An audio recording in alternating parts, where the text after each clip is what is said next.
hari ini kita akan berbicara tentang mengapa doaku tidak terjawab. Ya, saudara, kita akan baca sama-sama di Yakobus 5 ayat 16 sampai 18. Saya akan bacakan buat saudara. Ada 2 perikop yang akan kita bahas hari ini. Kita baca sama-sama. Saya yang akan bacakan buat saudara. Saudara renungkan saja. Doa orang yang benar, bila dengan yakin didoakan, sangat besar kuasanya. Terus kemudian dikatakan Elia adalah manusia biasa sama seperti kita. Dan ia telah sungguh-sungguh berdoa supaya hujan jangan turun. Dan hujan pun tidak turun di bumi selama 3 tahun dan 6 bulan. Lalu ia berdoa pula dan langit menurunkan hujan dan bumi pun mengeluarkan buahnya. Jadi ini yang pertama. Dan yang kedua adalah ayat yang sering kali saudara sering dengar. Dan mungkin saudara sering dengar diberitakan oleh para pendeta untuk berdoa sesuatu yang mungkin kadang-kadang bisa disalah tafsir. Nah, hari ini saya akan menjelaskan kepada saudara. Kita akan baca sama-sama Yohanes 14 ayat 13 dan 14. Ini kali ini kita baca sama-sama ya. 1, 2, 3. Dan jika kamu meminta apapun dalam namaku, aku akan melakukan untukmu. Dengan demikian Bapa dipermuliakan di dalam Anak. Ayat 14. Jika kamu meminta apapun kepadaku dalam namaku, aku akan melakukannya. Mari sama-sama kita berdoa sebentar sebelum kita masuk ke dalam firman Tuhan. Tuhan, kami berdoa biarlah hari ini Engkau yang berbicara. Kalau ada di antara kami yang mungkin sedang berdoa tentang sesuatu dan belum menerima jawaban, biarlah firman ini dapat menguatkan mereka. Kalau ada di antara kami yang belum membutuhkan apa-apa, kami tahu firman ini akan menjadi sebuah rema buat mereka, karena satu saat kami semua butuh sesuatu dari Engkau. Dan kami berdoa Tuhan, biarlah hari ini tidak ada yang miss, tidak ada seorang pun yang main handphone mereka, chatting atau main game di dalam smartphone mereka, tetapi semuanya bisa menerima rema dari Engkau dan impartasi dari surga. Di dalam nama Tuhan Yesus, yang percaya dan menerima sama-sama katakan, amin. Nah saudara, setelah saudara baca ayat ini tadi, Yohanes 14 ayat 13-14, saudara akan berpikir, ya, dibilang kalau aku berdoa meminta apapun di dalam nama Yesus, Tuhan bilang dia pasti akan memberinya. Tetapi buktinya saya berdoa dalam nama Yesus, belum tentu. Mana buktinya saya kok belum dapat apa yang saya doakan. Saudara mungkin sering baca tentang tokoh-tokoh Alkitab. Yosua berdoa supaya matahari dan bulan berhenti selama 1 hari. Dan beneran matahari dan bulan berhenti supaya bangsa Israel bisa mengalahkan musuhnya waktu itu. Daniel dilempar ke dalam gua singa. Singa-singanya lagi kelaparan. Daniel berdoa, singa-singa yang kelaparan bisa terus diet, saudara. Gak jadi makan dia, saudara ya. Atau kalau enggak, Elia berdoa. Tadi dibilang Elia berdoa dan selama 3 tahun 6 bulan tidak ada hujan. Wow, mungkin saudara selama ini dengar kesaksian demi kesaksian bahwa seseorang yang berdoa tiba-tiba dia mengalami kesembuhan. Seseorang berdoa untuk terobosan dan tiba-tiba dia mengalami apa yang mujizat, apa yang dia doakan ternyata terjadi. Anda sering dengar cerita seperti ini. Bahkan mungkin Anda dengar dari saya sendiri tentang seperti ini. Tetapi berapa banyak dari Anda yang pernah bertanya, Tuhan, aku berdoa kok nggak dijawab-jawab ya? Saudara pernah seperti itu? Ya, karena terus terang yang sering diceritakan adalah doa yang dijawab. Doa yang tidak dijawab biasanya tidak laku. Jarang diceritakan. Iya atau iya saudara ya. Nah, apalagi tentang doa. Doa itu adalah sesuatu yang mengintimidasi. Apalagi kalau misalnya saudara, saya biasanya pendeta dengar tadi pagi saya sudah berdoa selama 2 jam. Begitu saudara. 2 jam, aku 15 menit aja, aminnya besok gitu saudara ya. Saudara sudah dengar tentang orang sudah berdoa, bahkan ada yang bilang berdoa sudah 3 jam, 4 jam. Aku loh doa 10 menit ngomong apa mana, aku gak ero ngomong apa mana gitu saudara. Kok bisa ya orang berdoa 2 jam, 3 jam, sehingga doa ini menjadi sebuah kata-kata yang tabu. Kalau orang Kristen berdoa, aduh serem, alergi aku, wedi. Kenapa?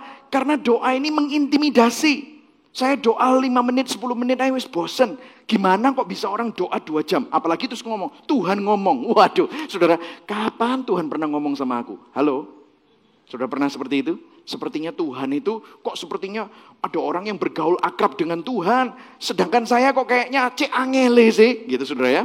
Sehingga yang terjadi, saya seringkali dapat SMS, dapat WhatsApp, Pak Pastor, tolong saya nitip doa untuk kerjaan saya. Yang ada adalah orang nitip doa, gitu ya saudara ya. Ayo, siapa yang pernah nitip doa, gitu saudara ya.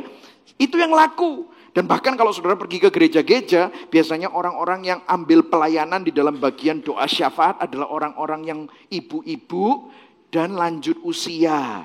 Karena biasanya mereka adalah orang-orang yang nganggur, gitu kan. Dikirain begitu saudara. Tetapi hari ini saya berdoa supaya saudara tidak terintimidasi dengan doa. Karena firman Tuhan berkata kita disuruh berdoa senantiasa. Amin saudara. Dan firman Tuhan berkata bahwa doa ini, Yesus saja berdoa. Yesus memberikan contoh kepada kita untuk kita berdoa. Ternyata doa ini sangat penting. Bahkan ada seorang yang namanya Jonathan Edwards. Dia adalah seorang tokoh reform yang sangat terkenal. Dia bilang, prayer is as natural expression of faith as breathing is of life. Jadi doa itu adalah nafas hidup orang beriman. Kita perlu berdoa. Tetapi saya mau bilang kepada saudara bukan sesuatu yang rohani atau bagaimana, tetapi sesuatu yang natural. Setiap hari di dalam kehidupan saya juga berdoa. Tapi kalau saya berdoa yang modelnya berlutut terus melipat tangan gitu ya saudara, dihitung berapa menit, mungkin saudara bisa dihitung 5-10 menit. Tetapi yang setiap hari di dalam kantor saya berdoa, waktu nyetir saya berdoa, senantiasa kita berdoa. Dalam bisnis saudara bisa berdoa, dalam mengajar anak saudara bisa berdoa. Doa itu sesuatu yang sangat natural gitu saudara ya. Nah hari ini saya mau berdoa, saya mau berkhotbah supaya saudara bisa tidak terintimidasi dengan doa. Yang setuju katakan amin. Amin. Doa itu adalah sesuatu yang sangat natural. Saudara perlu menjadikannya bagian, bukan beban. Bukan sesuatu, aduh doa mana. Makanya saudara kalau doa malam, doa puasa, doa syafaat, lah sepi. Ya kan? Kenapa? Karena terintimidasi. Aku ini mau doa apa? Biasanya kalau care group, ayo siapa yang mau doa? Semuanya langsung nunduk gitu kan saudara ya. Semuanya malu berdoa. Kenapa? Seringkali nggak tahu gimana cara berdoa. Nah hari ini saudara, saya ingin saudara dan saya sama-sama mempunyai rema tentang doa yang baik saudara ya. Nah kita akan mulai dengan ayat yang kita baca tadi saudara. Basis saudara berdoa, tahukah saudara? Saudara adalah orang yang sangat punya hak untuk berdoa. Luar biasa.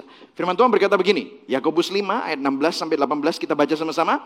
1, 2, 3. Doa orang yang benar bila dengan yakin didoakan apa sangat besar kuasanya.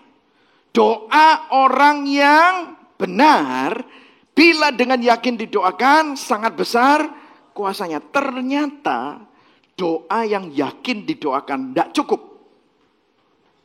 Mesti doa orang yang benar. Baru yakin, baru besar kuasanya. Nah, stop sampai di situ, saudara.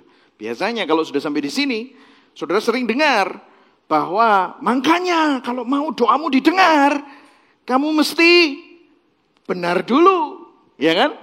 Kamu mesti kudus dulu, kamu mesti minta ampun dulu, kamu mesti make sure bahwa hidupmu suci, baru kamu berani yakin doa, baru nanti sangat besar kuasanya. Apakah betul begitu saudara? Ya saudara sudah tahu lah, pasti nggak kayak gitu mestinya. Tapi itu yang seringkali terjadi di mana-mana sehingga orang terintimidasi. Loh ya apa? Saya jam 5, ini sekarang jam 5:15. Saya selalu nanya begini kan, jam 5:15 sopo sing durung dosa. Kita semua sudah berdosa hari ini.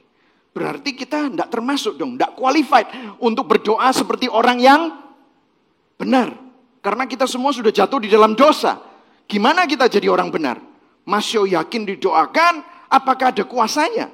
Sehingga orang terintimidasi untuk doa. Waduh, aku dorong suci, aku belum siap untuk berdoa. Makanya biasanya, Pak Pastor, aku tak nitip doa ya. Gitu. Sehingga yang disuruh doa adalah biasanya pendeta, PDP, PDM, ya nggak saudara ya? Nah tetapi hari ini coba saudara, lihat ya, lihat. Terus titik, terus kemudian apa saudara? Kita baca sama-sama. 1, 2, 3. Elia adalah, oke, kita baca sama-sama. Jangan gitu saudara ya. Kita baca sama-sama. 1, 2, 3. Elia adalah, stop saudara. Elia manusia biasa sama seperti Kira-kira kalau jam 5 sore Elia sudah dosa belum? Sama seperti kita. Terusnya 1, 2, 3. Dan ia telah sungguh-sungguh berdoa supaya hujan jangan turun, dan hujan pun tidak turun di bumi selama 3 tahun dan 6 bulan. Lalu ia berdoa pula supaya langit menurunkan hujan dan bumi pun mengeluarkan buahnya. Wow, saudara coba lihat. Tadi dibilang doa orang benar bila yakin didoakan baru sangat besar kuasanya. Tapi kemudian ini adalah sesuatu yang paradoks menurut saya. Sesuatu yang bertentangan karena dibilang begini. Elia adalah manusia apa saudara? Manusia biasa. Biasa. Koyo awakmu ambe awakku. Podo. Nah saya mau nanya sama saudara. Siapa si Elia ini? Nah Elia ini adalah seorang nabi yang luar biasa. Dibilang bahwa Elia adalah nabi yang merupakan nabi yang terdahsyat. Mujizat-mujizatnya ini benar-benar dahsyat. Orang mati bangkit, api turun dari langit. Itu Elia, saudara.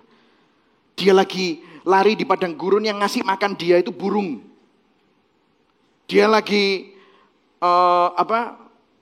dia nggak mati, dia dijemput oleh kereta dari surga.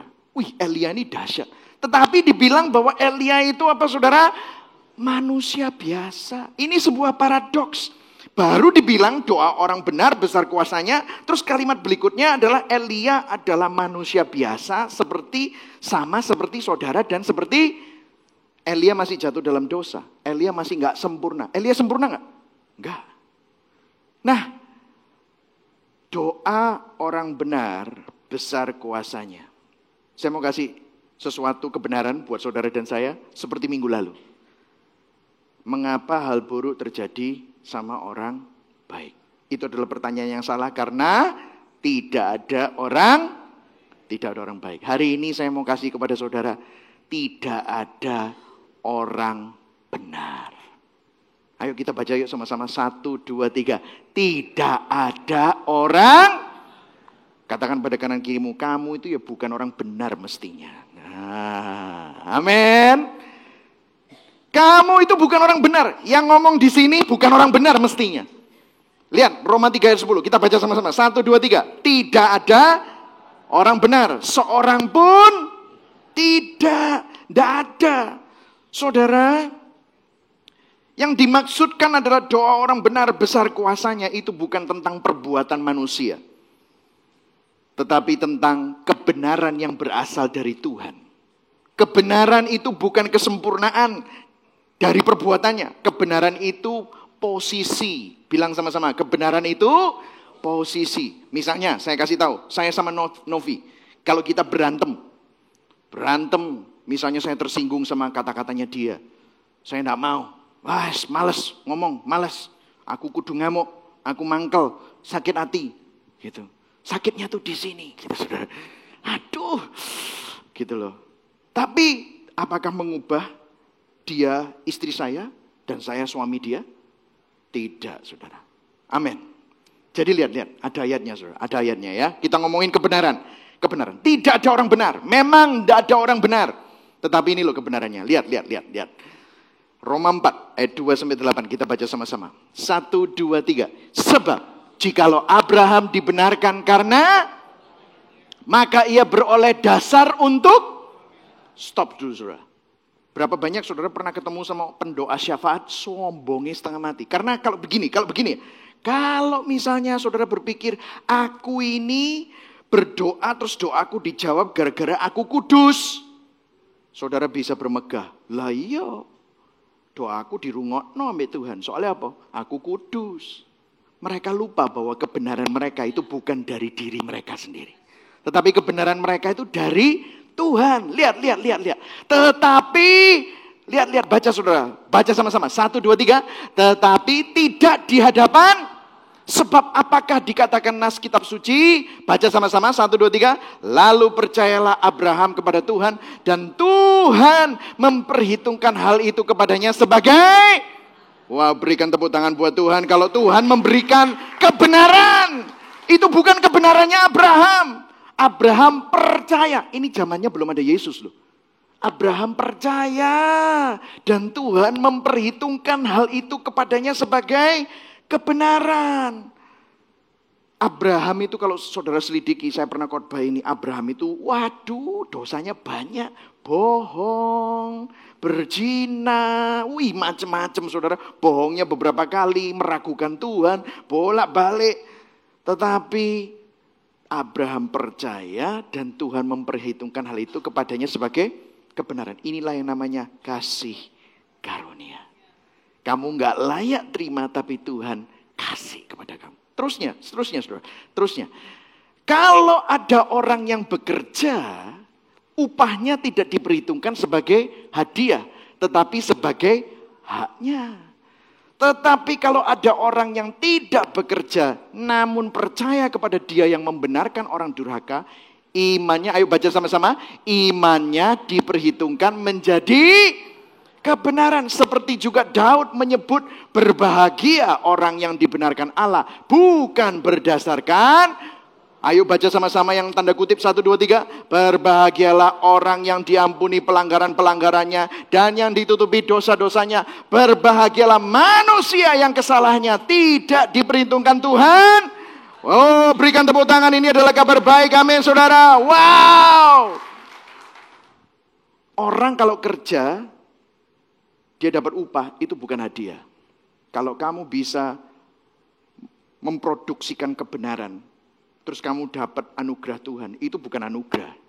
Sudah selayaknya kamu dapat. Tetapi firman Tuhan berkata, kebenaran kita itu seperti kain kotor di hadapan Tuhan. Kebaikan manusia seperti kain kotor. Bahasa aslinya itu, maaf ya, seperti pembalut wanita yang sudah digunakan. Saya pernah ngomong ini kan beberapa kali, saudara. Seperti soft text yang sudah dipakai, saudara persembahkan kepada Tuhan. Itu gak ada gunanya. Karena itu Tuhan tahu kamu tidak bisa come up with that.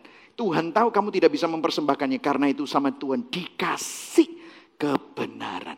Banyak orang yang bilang sama saya gini, wah Pak, kok enak ya jadi orang Kristen itu? Gampang pol. Diampuni dosa-dosanya. Begitu mudahnya kita mendapatkan kasih karunia. Tuhannya orang Kristen gak fair. Saya mau kasih tahu. Siapa bilang Tuhannya orang Kristen gak fair? Tuhannya orang Kristen itu sangat fair. Tuhan kita itu Tuhan yang adil. Tetapi Dia tidak menghukum saudara yang semestinya mendapatkannya. Tetapi karena begitu besar kasih Allah akan dunia ini, sehingga Dia mengaruniakan anaknya yang tunggal. Supaya barang siapa yang percaya kepadanya tidak binasa, tetapi memperoleh hidup yang kekal. Siapa yang dihukum? Dosa saudara dan dosa saya itu dihukum. Dihukumkan kepada siapa? Kepada Yesus Kristus. Dia yang tidak mengenal dosa menjadi dosa, supaya saudara dan saya yang berdosa menjadi apa? Kebenaran Allah. Di mana? Di dalam Kristus Yesus. Amin saudara.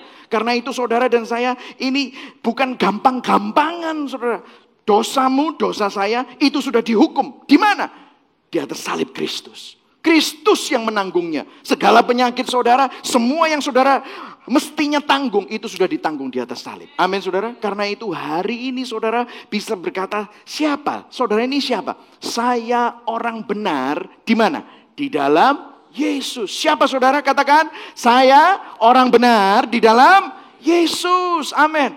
Kalau orang benar di dalam Yesus, artinya kamu punya kuasa enggak?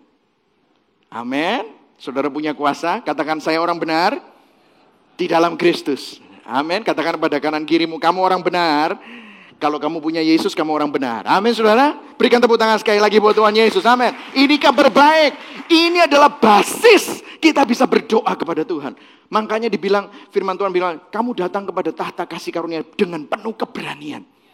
Kamu bisa datang. Kalau dulu kamu harus sembelih kambing domba yang tidak bercacat, sekarang kambing domba, anak domba Allah yang sempurna itu Dia yang sudah menjadi imam besar buat kita dan mempersembahkan dirinya sendiri untuk menebus dosa saudara dan dosa saya, sehingga kita diperdamaikan dengan Tuhan, sehingga kita orang benar. Katakan sekali lagi, saya orang benar di dalam Kristus.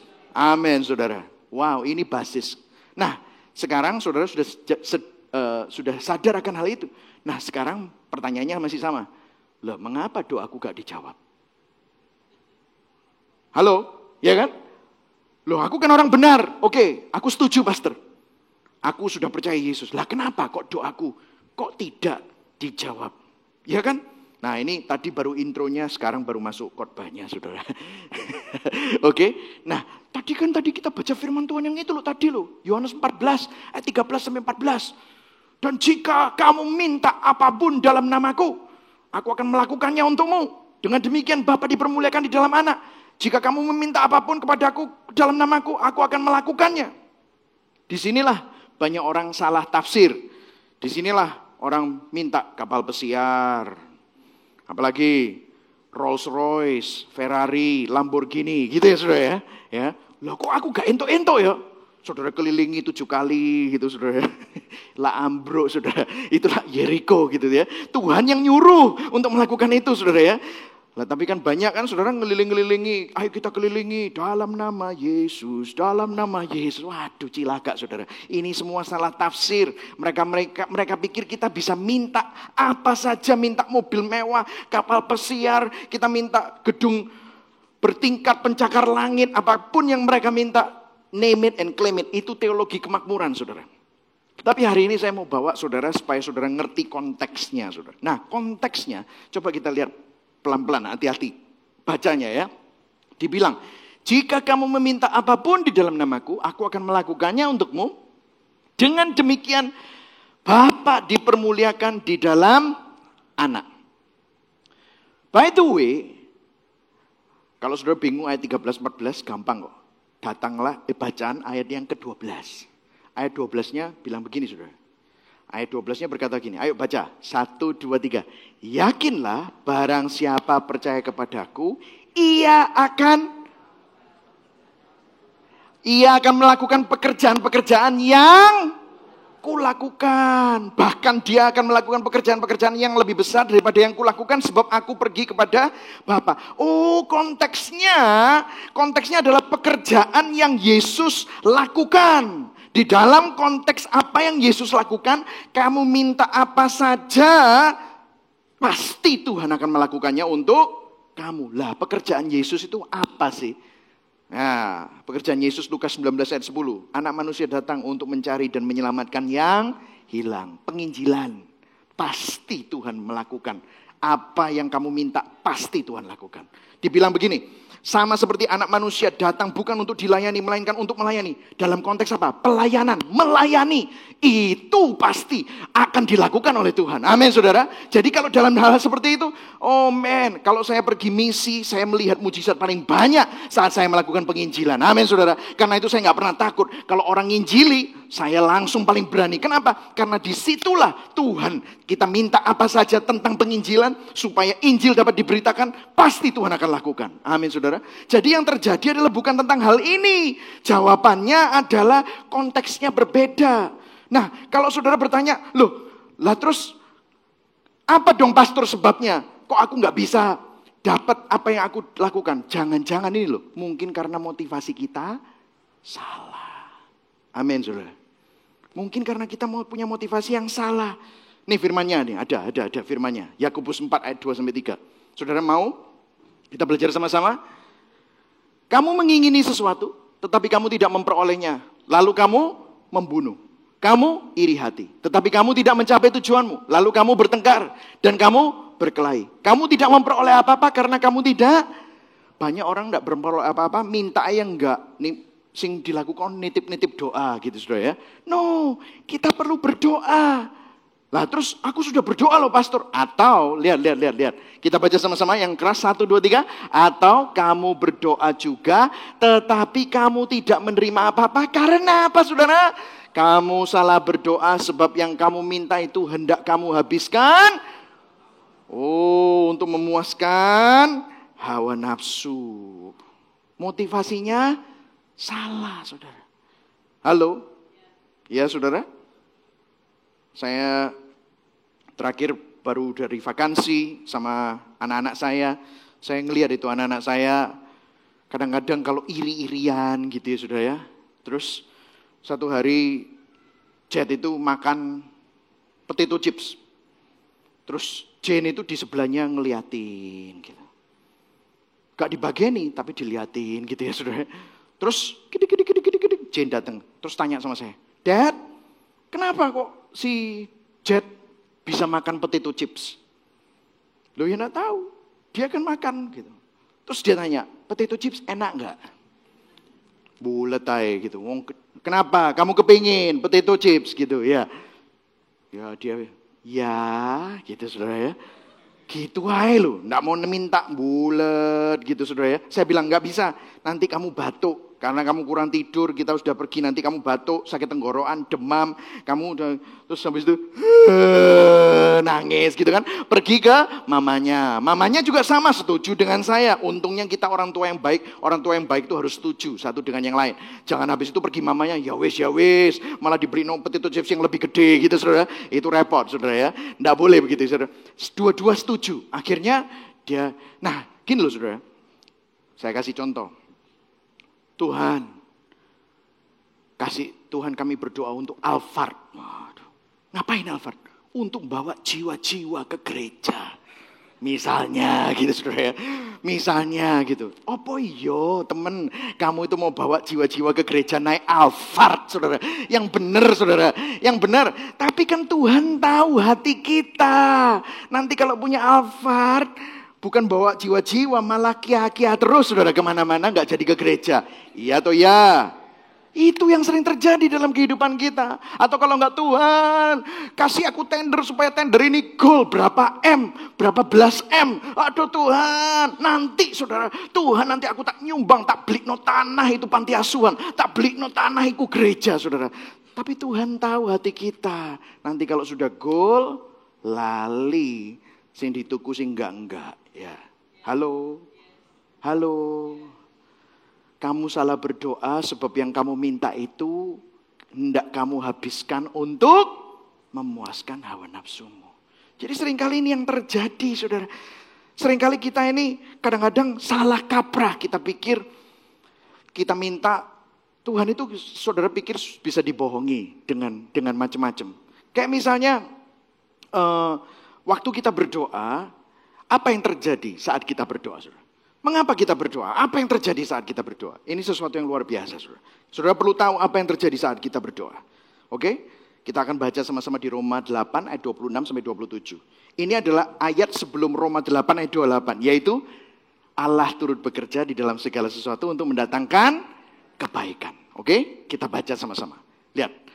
Demikian juga Roh membantu kita dalam kelemahan kita. Sebab kita tidak tahu bagaimana sebenarnya harus berdoa. Tetapi Roh sendiri berdoa untuk kita kepada Allah dengan keluhan-keluhan yang tidak terucapkan. Dan Allah yang menyelidiki hati nurani mengetahui maksud Roh itu. Yaitu bahwa ia sesuai dengan kehendak Allah berdoa untuk orang-orang.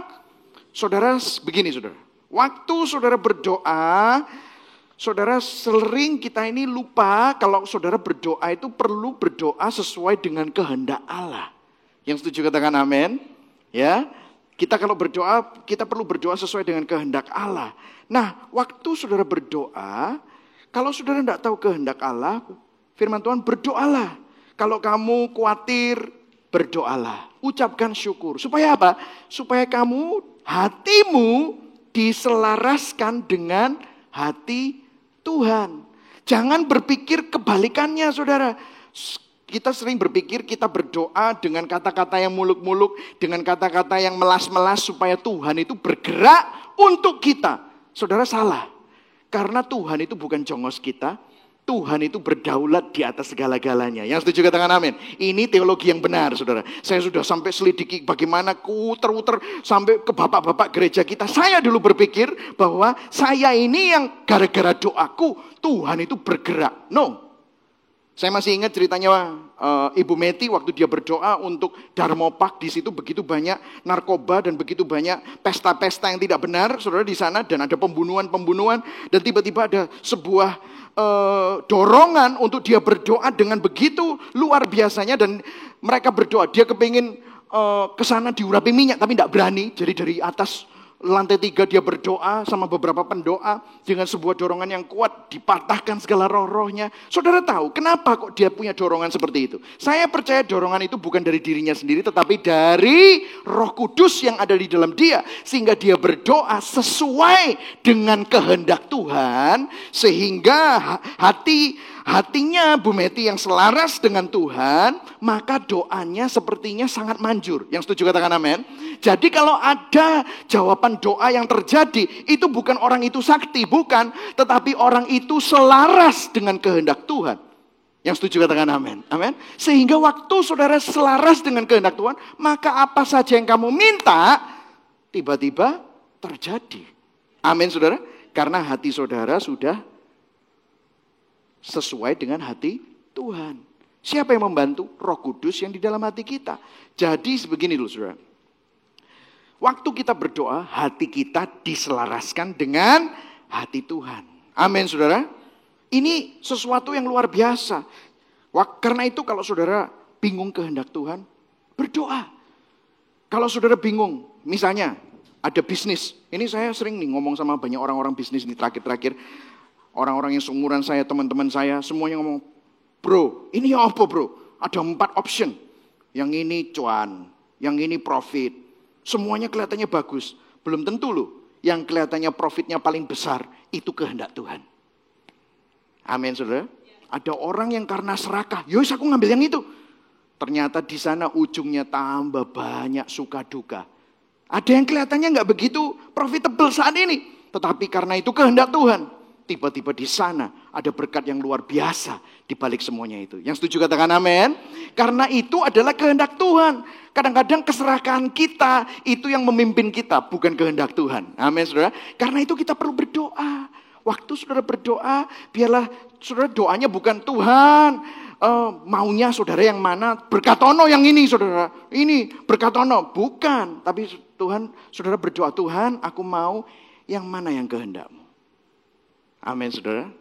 Amin. Ya saudara. Jadi hari ini saudara, kita kalau mau berdoa, doa. Minta supaya Tuhan itu menunjukkan kehendaknya dalam hidup saudara. Ada satu ayat saudara yang luar biasa. Dikatakan begini. Kalau kamu berdoa, janganlah seperti orang-orang yang suka berpura-pura.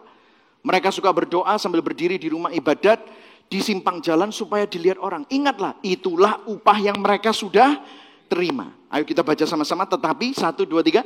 Tetapi kalau kalian berdoa, masuklah ke kamar dan tutuplah pintu, lalu berdoalah kepada Bapamu yang tidak kelihatan itu, maka Bapamu yang melihat perbuatanmu yang tersembunyi akan memberi upah kepadamu. Maksudnya begini saudara ya. Bukan berarti saudara kalau berdoa harus di kamar terus, enggak. Karena firman Tuhan disuruh berdoalah senantiasa. Kalau gitulah di kamar terus. Enggak, maksudnya begini saudara. Saudara, ini adalah sesuatu yang sangat pribadi. Sesuatu yang sangat pribadi. Enggak bisa nitip, enggak bisa. Suami, istri, ngomong sama istri, bojo, doano ya, doano gitu saudara. Gak bisa saudara. Saudara juga harus belajar untuk berdoa. It's personal. Maksudnya gak bisa dititip-titipkan. Jadi kalau mau berdoa, berdoa sendiri. Boleh suami istri bersama-sama berdoa. Tapi kemudian begini. Kalau kalian berdoa janganlah bertele-tele seperti orang-orang yang tidak mengenal Tuhan. Mereka menyangka bahwa permintaan mereka akan didengar sebab doa mereka yang panjang itu. Jangan seperti mereka. Jadi kalau doa enggak usah seperti yang indah-indah, tiba-tiba suara saudara berubah begitu saudara. Bapa yang di surga, gitu saudara ya, dikuduskan. Kalau saudara ketemu sama anak saya terus Ayahanda Sri Baginda Kristion, gitu saudara, ketemu sama saya kan, opo-opoan gitu saudara. Tapi personal, apapun yang saudara butuhkan saat itu, bingung, stres, galau, saudara berdoa sama Tuhan. Sendiri, enggak usah saudara kumpulkan orang-orang untuk berdoa bersama. Nah, sendiri, just pray. Kalau saudara bingung, harus gimana ini? Mau bikin keputusan, mau ambil yang ini atau yang ambil yang ini? Aku harus pergi kapan? Aku harus ketemu sama orang ini? Beli barang ini atau tidak? Untuk bisnis saudara. Saudara trust me, saya bisa berikan berbagai macam mujizat yang kami alami di dalam bisnis kami. Di mana sekarang justru kami tinggal di Indonesia. Nggak make sense saudara. Tapi justru bisnisnya tambah grow. Saya bingung, kok bisa ya? Kadang-kadang kita ini gegabah, aduh kepingin, kita tambah tipis ini cuannya. Ya weslah kita pergi ke China, kita cari ini, kita cari. Tapi Tuhan, kita tanya, Tuhan bilang, gak usah, tenang aja, nanti aku yang take care, supplier baru pasti dapat. Supplier baru dapat, jauh lebih murah, kok bisa ya? Untung kita gak gegabah untuk cari-cari sendiri, nanti keblowo sungai. Tapi Tuhan itu memimpin kita. Di dalam setiap kehidupan kita, minta sama Tuhan. Tidak perlu panjang-panjang, tidak perlu bertele-tele, tetapi personal. Terus kemudian lihat, Bapamu, kita baca yang merah, 1, 2, 3. Bapamu sudah tahu apa yang kalian perlukan sebelum kalian, loh tapi kok disuruh berdoa? Loh kan sudah tahu katanya. Itu untuk siapa sih kita berdoa? Untuk kita sendiri. Tahu gak saudara? Seringkali kalau saudara berdoa itu gunanya untuk supaya kita belajar bergantung sama Tuhan. Yang setuju katakan amin. Karena seringkali kita khawatir. Coba saudara, kalau saudara khawatir. Aduh kon, duit kurang. Kalau duit kurang, apa sing keluar di mulut? Gak iso, duit gak ono. Kurang, gak iso tuku. Wis telah, apa gak ono? Sehingga apa? Ngomongnya itu gak enak. Tahu saudara, ada kuasa dalam perkataan kita. Amin. Sehingga apa yang keluar dalam hati kita, itu keluar dari omongan kita. Tapi saudara, kenapa waktu kita berdoa? Janganlah kamu khawatir. Filipi 4 ayat 6-8. Janganlah kamu khawatir dalam segala hal, tetapi di dalam segala sesuatu, naikkanlah permintaanmu di dalam doa dan ucapan syukur. Kita disuruh doa, kita disuruh ucap syukur. Tuhan, aku mengucap syukur. Meskipun kelihatannya kurang, tapi kami tahu Engkau adalah Jehovah Jireh. Engkau yang menyediakan sehingga saudara tenang. Amin saudara. Sehingga yang keluar dari mulutmu bukan hal-hal yang mengutuki dirimu sendiri. Tetapi yang keluar adalah hal-hal yang sesuai dengan janji-janji Tuhan. Karena itu ayat ke-9-nya dibilang, Bapa kami yang di surga, dikuduskanlah namamu. Nah ini saudara. Datanglah kerajaanmu, jadilah kehendakmu di bumi seperti di dalam setiap pergumulan saudara yang ada di bumi. Tuhan sudah menyediakan jawaban yang ada di surga.